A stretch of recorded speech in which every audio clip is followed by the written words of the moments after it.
there's a lot of fundamentals that you need to learn to be a good shooter, a competent shooter. But the number one fundamental you need to learn is trigger control. And I'm going to go over that basic as well as a couple others that are going to make you an excellent shooter. Now, the best way to learn trigger control is practice, like anything else. So, gun is unloaded. Now, in this case, I have a spent cartridge, no bullet, no powder, no anything. It's good not to dry fire your gun without having an old cartridge or snap cap in there. Now, when you're setting up your gun, make sure you go to a good gun shop or you have somebody that understands how to set a gun up, because your eye relief, the length of your stock, is very critical. So you see, when I get in position, my head is naturally in line. I'm not going back, I'm not going forward, my cheek isn't off the rest. Mounting the scope as low as you can to get your eye naturally in line with the scope is critical. Now, in this case, we have a good solid bench. I have a good rest. So once I'm in position here, now I can adjust my rest to get on target, which is the gong there. Now, natural shooting position on a bench, okay, is not holding the rifle like this. A lot of people, they put their hand on top of the scope. You don't want to do that. What you'll do is tuck this arm under here, because you're going to squeeze this bag or move the bag forward and back. So you notice on the back of the stock how it's angular. And the reason that's angular is, watch the stock. It goes down and it goes up.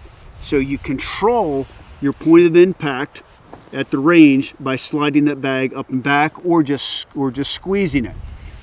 So this gun has actually been set up well for me. Again, spent cartridge in there. Now here's your trigger control. It's nice to start on a gun like the Encore because it's a single shot. It's very easy to understand. It's automatic safety. All you do is cock the hammer and I'm ready to go. So in this case, finger comes on the trigger. Now notice where my finger is. So this first crease here, this line on your finger, is what you want to line up to the edge of the trigger. You don't want the tip of your finger on it, and you don't want it wrapped around like that. You want the pad of your finger on that trigger. Now, I know there's no recoil, I know there's no sound. Take a breath, let it out, relax, fire. I didn't jump because I'm not worried about recoil, I'm not worried about noise. And all I want to do is stay on target. Now you want to look through the shot. So the reticle is on the gong. The reticle did not move. And you do this over and over again. So if you guys grew up playing sports, let's say it was basketball, you're on the free throw line and you just shot free throws. Let's say you're golfing, you sit there and you putt over and over again. And it's that repetition. So what you don't want to do is, you don't want that. You don't want to jerk the trigger. We're not shooting a flying bird. This isn't a shotgun. You want to feel the trigger and pull through it. Now watch, see how I pull through it? And when I relax it, it resets itself. You don't want to snap the trigger. So I'm going to do this again. Really watch this whole trigger. I breathe. That's what you want. Pull that trigger all the way to the back. Gun goes off. Reset the trigger. In that motion over and over and over again. So it doesn't matter whether it's a rifle, a muzzleloader, a shotgun, a handgun. Trigger control is absolutely paramount to learn. Now, what are some of the other basics to learn? Breathing is another one. Your heart rate is making that reticle go up and down. Now this scope is 18 power, so I really can see everything.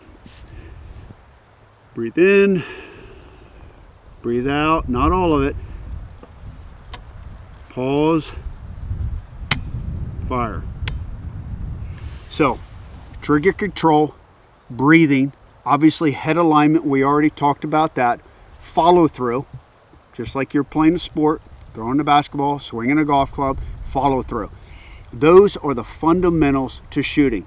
But the biggest way to learn those is just practice. Notice I did not fire one round yet.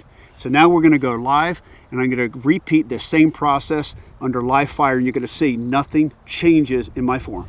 Another thing to invest in, good eyewear, good hearing protection. It's comfortable, it's safe, and it's customized to you. You want to make sure that it fits who you are, because the more comfortable it is, the more you're going to use it. Now, any new shooter should start with a caliber that is not high recoil. This is a 6.5 Creedmoor, as you can see right there. Low recoil, very precise. I'm starting off with a 129 grain bullet here, so the recoil is not very substantial. Now I can move this up to 143 grain or a different bullet weight or obviously caliber in the future, but something that's low recoil helps. And obviously a suppressor on the end helps with noise, muzzle jump, and recoil as well. So to learn to shoot well, having a cartridge in a gun you can manage is very critical. All right, let's go through the steps. I get in position, head is aligned, I'm comfortable, my neck isn't strained. I'm using the bag to zero my crosshairs on the target, cock the gun, I breathe.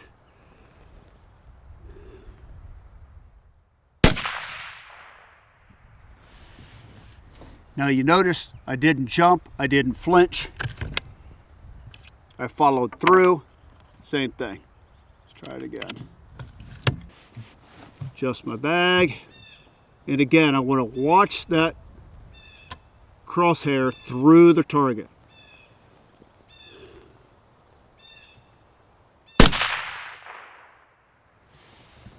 Comfortable. You should not be afraid of the gun. The noise, the recoil, the jump. So picking the right caliber, using a suppressor really helps. Using the right ammunition helps. But again, it's all that time behind the trigger that's going to make you a good shot.